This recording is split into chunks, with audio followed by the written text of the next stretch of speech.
오늘 함께 나눌 하나님 말씀은 히브리서 3장 1절부터 6절까지입니다.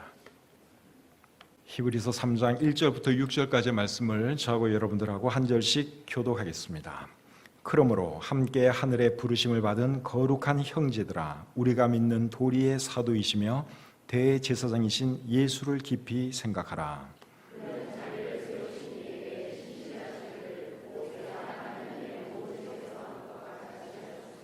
그는 모세보다 더욱 영광을 받을 만한 것이 마치 집 지은 자가 그 집보다 더욱 존귀함 같으니라.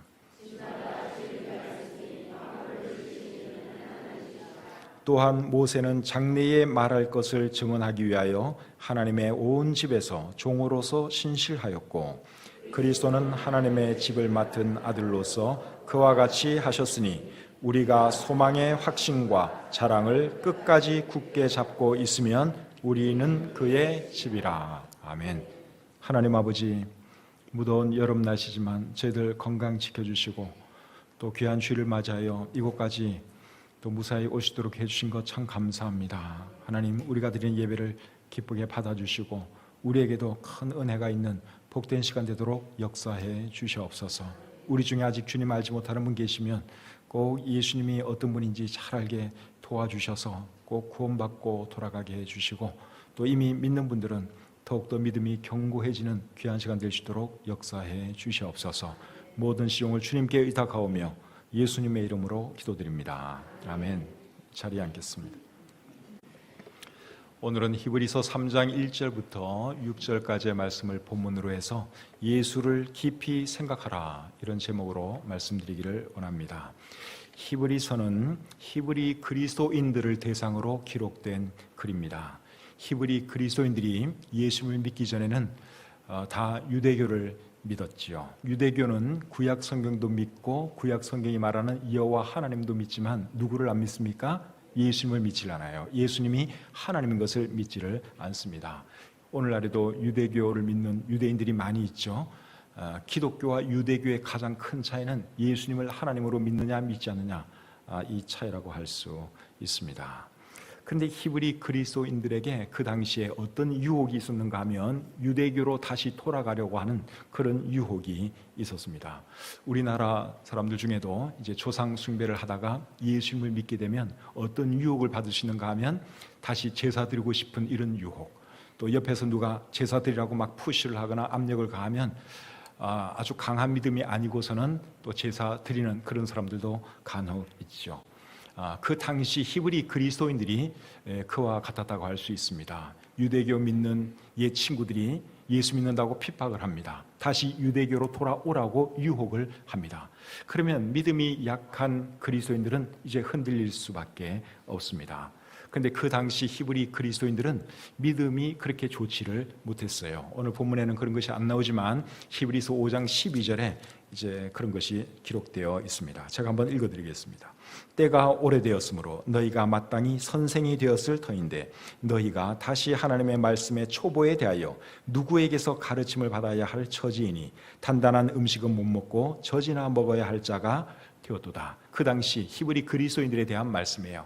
그러니까 영적으로 아직 이들이 어린 상태였다 하는 것을 우리가 알 수 있죠.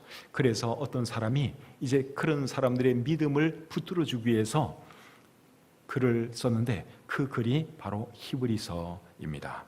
오늘 이 본문은 히브리 그리스도인들에게 어떤 말을 하는지, 그리고 우리에게 어떤 말을 하는지 살펴보면서 하나님께서 주시는 은혜를 생각해 보기 원합니다. 우리 1절 말씀을 다시 한번 같이 읽어보겠습니다.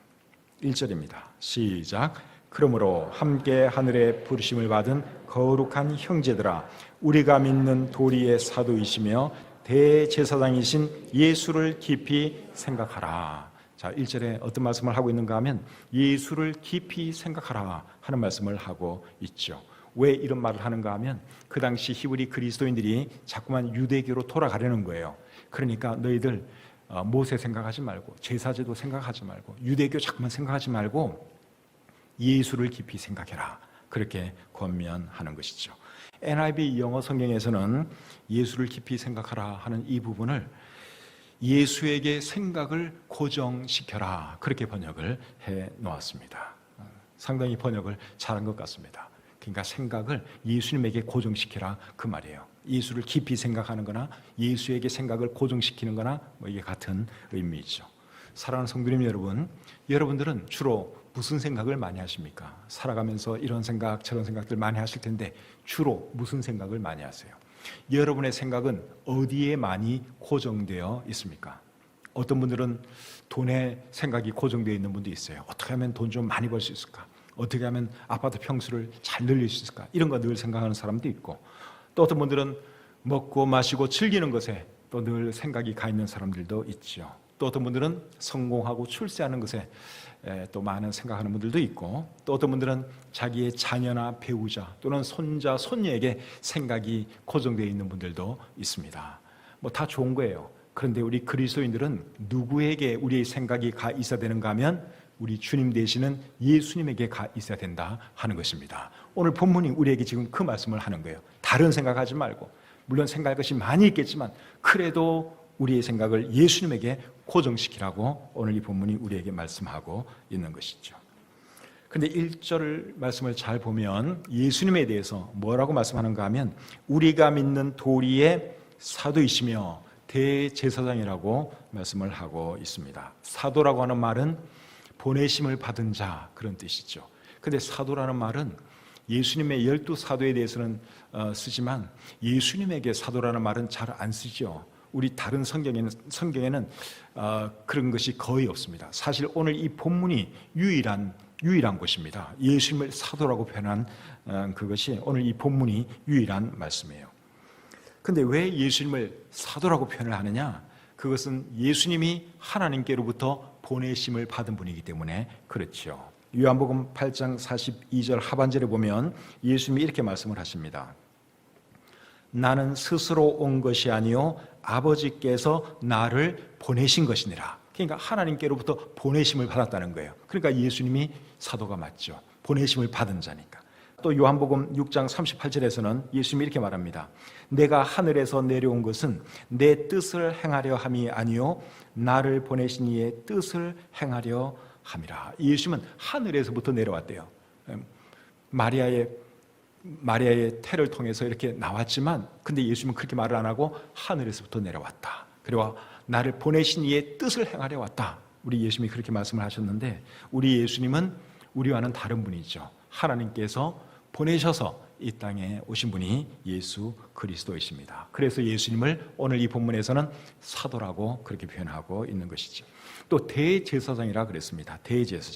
대제사장은 이스라엘 사람들을 대신해서 하나님께 제사 드리던 일을 하던 사람들이 대제사장이죠. 대제사장이 하는 일이 그러니까 백성들을 위해서 하나님께 제사 드리는 일, 그런 일을 했습니다. 그리고 제사를 드린 목적은 이스라엘 백성들의 죄를 용서받도록 해주기 위해서 이제 대제사장이 하나님께 제사를 드린 것이죠. 그런데 예수님께서 하신 일도 결국은 무슨 일인가 하면 사람들의 죄를 용서받도록 하신 일이죠. 그래서 오늘 이 본문이 예수님을 대제사장으로 소개하고 있는 것입니다. 히브리서 2장 17절 우리 같이 한번 읽어보겠습니다. 히브리서 2장 17절입니다. 시작. 그러므로 그가 범사의 형제들과 같이 되심이 마땅하도다. 이는 하나님의 일에 자비하고 신실한 대제사장이 되어 백성의 죄를 속량하려 하심이라. 여기 보면 예수님을 대제사장으로 묘사를 하면서 백성의 죄를 속량하시기 위해서 예수님이 오신 것을 말씀하고 있죠. 속량이라는 말의 의미가 뭡니까? 죄값을 대신 지불한다. 죄를 용서하는 일, 그것이 이제 속량이라는 말의 의미죠. 그런데 구약 시대 때 대제사장은 짐승의 피를 가지고 하나님께 제사를 드렸습니다. 사람이 죄를 지으면 그 죄값을 지불해야 되는데 결국은 죽는 수밖에 없죠. 그런데 본인이 죽으면 안 되잖아요. 그래서 대제사장이 그 사람 대신 짐승을 죽여서 짐승의 피를 들고 하나님께 나아갔습니다. 하나님, 이 사람 대신 이 짐승이 죽었으니 이 피를 보시고 이 사람의 죄를 용서해 주십시오. 이제 대제사장이 그런 일을 했습니다. 그런데 예수님은 짐승의 피를 가지고 하나님께 제사를 드린 것이 아니라 자신의 피를 가지고 제사를 드렸다는 사실입니다. 히브리서 9장 12절 말씀 같이 한번 읽어보겠습니다. 히브리서 9장 12절입니다. 자, 같이 읽겠습니다. 시작. 염소와 송아지의 피로 하지 아니하고 오직 자기의 피로 영원한 속죄를 이루사 단번에 성소에 들어가셨느니라. 그러니까 예수님은 자신의 피를 가지고 하나님 앞에 나아갔다 그 말이에요. 그러니까 사람 대제사장이 할 수 없는 그 일을 예수님께서 하신 것입니다. 여러분, 이것이 우리 하나님의 은혜요 사랑인 줄 믿습니다. 하나님께 죄를 지으면 반드시 그 죄값을 지불해야 되는데, 죽음으로써 죄값을 지불해야 되는데 우리가 죽으면 안 되잖아요. 그래서 하나님께서 친히 사람의 몸을 입고 이 땅에 오셔서 우리 대신 십자가에 피 흘려 돌아가셨죠. 그분이 예수 그리스도이십니다. 그래서 예수님은 속죄 제물이 되시기도 했고 또 제사를 드리는 대제사장 역할도 하신 분이세요. 예수님의 사랑에 대해서 요한 1서 4장 9절과 10절은 이렇게 말씀을 합니다. 하나님의 사랑이 우리에게 이렇게 나타난 바 되었으니 하나님이 자기의 독생자를 세상에 보내심은 그로 말미암아 우리를 살리려 하심이라. 사랑은 여기 있으니 우리가 하나님을 사랑한 것이 아니요 하나님이 우리를 사랑하사 우리 죄를 속하기 위하여 화목 제물로 그 아들을 보내셨습니다. 여러분, 세상에 이보다 더 위대한 사랑이 있습니까? 하나님께서, 그 거룩하신 하나님께서 우리의 죄를 용서해 주시기 위해서 한 마리 어린 양이 되셔서 이 땅에 오셨고 십자가 피 흘려 돌아가셨습니다. 위대한 하나님의 사랑이죠. 이 중에 아직 하나님의 이 사랑을 알지 못하는 분이 계시면 여러분도 이 하나님의 사랑을 받아들일 수 있기를 바랍니다. 사람이 죄 용서함을 받을 수 있는 길, 하나님께 나아갈 수 있는 길은 예수 그리스도의 공로를 의지하는 수밖에 없습니다.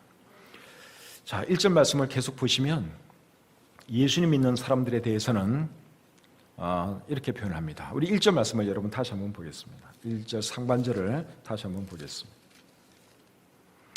그러므로 함께 하늘의 부르심을 받은 거룩한 형제들아. 예수님 믿는 사람들을 어떻게 불렀어요? 함께 하늘의 부르심을 받은 거룩한 형제들이라고 부르고 있죠. 그러니까 예수님 믿는 사람들은 우리가 함께 하늘의 부르심을 받은 거룩한 사람들이다 그 말이죠.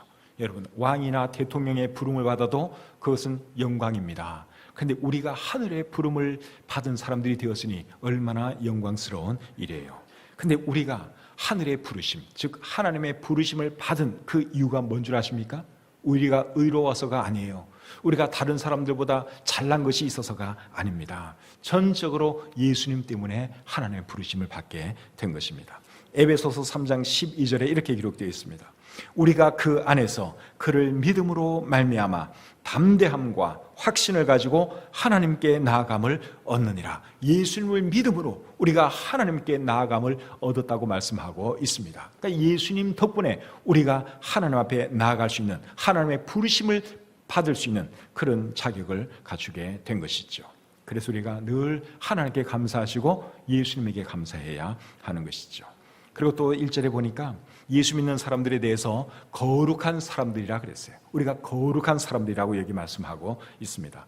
저와 여러분들이 참 죄 많은 사람들인데 우리가 하나님 앞에서 거룩한 사람으로 설 수 있게 된 이유도 결국 누구 때문입니까? 예수님 때문이죠. 예수님께서 우리의 모든 죄값을 다 지불해 주셨기 때문에 우리가 하나님 앞에 거룩한 사람으로 설 수 있게 된 것입니다. 우리의 죄는 우리 스스로 해결할 수가 없어요. 그래서 예수님께서 이 땅에 오셨고 우리의 모든 죄값을 대신 지불해 주신 것이죠.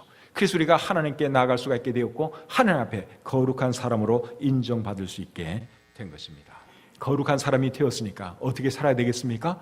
거룩하게 살아야 하는 것이죠. 베드로전서 1장 15절에 오직 너희를 부르신 거룩한 이처럼 너희도 모든 행실에 거룩한 자가 되라, 그렇게 말씀하고 있습니다. 여러분, 우리는 거룩한 사람들이에요. 그래서 우리가 서로 부를 때 성도님 그렇게 부르는 거죠. 거룩한 사람이다 그 말이에요. 그러니까 우리는 거룩한 사람들이에요.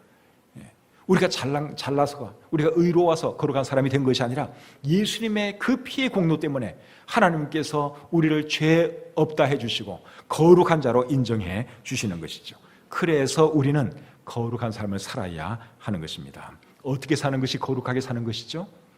세상과 구별되게 사는 것이 거룩하게 사는 것입니다. 성경이 말하는 거룩의 의미는 세상과 구별되었다 그 말이에요. 그러니까 예수님 믿지 않는 사람들과는 우리의 삶이 달라야 하는 것입니다. 예수님 안 믿는 사람들은 악한 짓 하고 못된 짓도 하고 하나님을 거역하는 그런 삶 살아가지만 우리는 그렇게 살아가면 안 된다 그 말이에요. 하나님 섬기고 하나님 기뻐하는 일하면서 살아가는 그것이 성경이 말하는 거룩입니다. 그렇게 살아갈 수 있는 저와 여러분들이 될 수 있기를 바랍니다. 자, 2절 3절 계속 보겠습니다. 본문 2절 3절. 자, 같이 읽죠. 시작. 그는 자기를 세우신 이에게 신실하시기를 모세가 하나님의 온 집에서 한 것과 같이 하셨으니 그는 모세보다 더욱 영광을 받을 만한 것이 마치 집 지은 자가 그 집보다 더욱 존귀함 같으니라. 2절과 3절 말씀은 예수님에 대한 말씀이죠. 예수님에 대해서 뭐라고 말하는가 하면 예수님은 신실하신 분이다. 그리고 모세보다 위대한 분이다. 그 말씀을 하고 있습니다. 모세는 여러분 위대한 하나님의 사람이었어요. 근데 왜 모세가 위대한 하나님의 사람이냐? 하나님께 충성을 다했기 때문에. 그래서 성경은 하나님을 위대한 사람으로 이렇게 지켜 세워주고, 그리고 우리도 모세를 존경하죠. 민수기 12장 6절부터 8절에 보시면 하나님이 모세에 대해서 그는 내 온 집에 충성했다 그랬어요. 하나님의 집에서 모세가 충성을 다했다고 하나님이 그렇게 말씀을 하셨습니다. 그래서 모세가 위대한 거예요. 그런데 예수님도 신실한 분이다. 그 말씀을 오늘 이 본문이 하고 있습니다. 2절을 제가 다시 한번 읽겠습니다. 그는 자기를 세우신 이에게 신실하시기를 모세가 하나님의 온 집에서 한 것과 같이 하셨으니, 모세도 신실한 분이었지만 예수님도 신실한 분이다. 지금 그 말씀을 하고 있습니다. 예수님의 신실함에 대해서는 빌립보서 2장 6절부터 8절에 잘 나와 있는데, 우리 예수님은 죽기까지 복종했다고 우리 성경이 말씀하고 있습니다. 그 정도로 하나님께 신실했던 분이 우리 예수님이셨습니다. 또 요한복음 5장 17절에서는 내 아버지께서 이제까지 일하시니 나도 일한다. 예수님이 그렇게 말씀하십니다. 그러니까 우리 예수님은 성부 하나님에 대해서 얼마나 신실한 분인지 모릅니다. 그렇다면 우리도 어떤 사람이 되어야 할까요? 우리도 신실한 사람이 되어야 하는 것이죠. 고린도전서 4장 2절에 말씀하기를 맡은 자들에게 구할 것은 뭐라 그랬습니까? 충성이니라. 우리는 충성된 사람들이 되어야 되는 거예요. 신실한 사람들이 되어야 하는 것입니다. 잠언 25장 13절에는 이렇게 말합니다. 충성된 사자는 그를 보낸 이에게 마치 추수하는 날에 얼음 냉수 같아서 능히 그 주인의 마음을 시원하게 하느니라. 여러분, 충성된 사람은 그 주인에게 여름날에 냉수와 같다 그랬어요. 요즘 날씨가 무척 더운데 여러분, 냉수가 이 더운 날에 얼마나 도움이 됩니까? 하나님 보시기에 우리가 그런 사람들이 되었으면 좋겠습니다. 그런데 오늘 이 본문 2절과 3절 말씀의 핵심은 예수님이 모세보다 더 위대하다. 그게 2절과 3절의 핵심입니다. 자, 3절 말씀을 우리 다시 한번 같이 읽어보겠습니다. 시작. 그는 모세보다 더욱 영광을 받을 만한 것이 마치 집 지은 자가 그 집보다 더욱 존귀함 같으니라. 이 말씀에 보면 모세가 집이라면 예수님은 집을 지은 자라고 말씀하고 있습니다. 여러분, 집이 아무리 훌륭하다 해도 집을 지은 자보다 훌륭할 수는 없죠. 집을 지은 사람이 사실은 집보다 훨씬 더 훌륭한 것입니다. 이와 마찬가지로 모세가 위대한 분이긴 하지만 예수님보다 더 위대할 수는 없다. 그것이 이 히브리서 기자가 계속해서 강조하는 말씀입니다. 4절 말씀 또 보겠습니다. 4절 시작. 집마다 지은 이가 있으니 만물을 지으신 이는 하나님이시라. 집과 집을 지은 자에 대한 말씀을 하다가 히브리서 기자가 갑자기 만물을 지으신 이는 하나님이시다. 그런 말씀을 하십니다.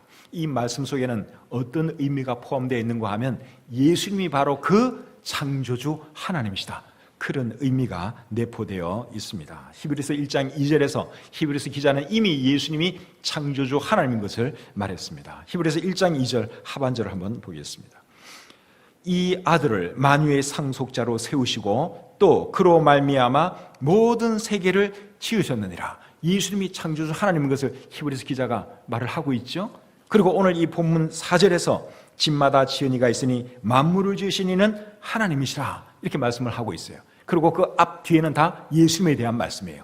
그래서 결국 이 말씀의 의미는 예수님이 만물을 지으신 바로 그 하나님이다. 히브리서 기자가 그 말씀을 하는 것이죠. 예수님께서 기적을 행하시고 초자연적인 일을 많이 행할 수 있었던 그 이유도 사실은 예수님이 창조주 하나님이셨기 때문에 가능했습니다. 그래서 예수님이 행하시는 이런 기적들을 가까이서 지켜본 예수님의 제자들, 사람들은 예수님이 메시아요 하나님인 것을 그들이 한결같이 고백했습니다. 예수님을 제일 가까이서 지켜본 제자 중에 한 사람은 사도 요한입니다. 그분은 예수님에 대해서 요한복음 1장 14절에서 이렇게 고백을 합니다. 말씀이 육신이 되어 우리 가운데 거하심에 우리가 그의 영광을 보니 아버지의 독생자의 영광이요 은혜와 진리가 충만하더라. 사도 요한의 고백은 말씀이 육신이 되어 오신 그분이 바로 예수님이다 그 말이에요. 여기서 말하는 말씀은 천지와 우주 만물을 창조하신 그 말씀, 창세기 1장에 나오는 그 말씀을 말하는 거예요. 그 말씀이 육신이 되어 오셨는데 그분이 예수님이라는 거예요. 그러니까 사도 요한의 증거는 예수님이 곧 창조주 하나님이시다 하는 것이죠.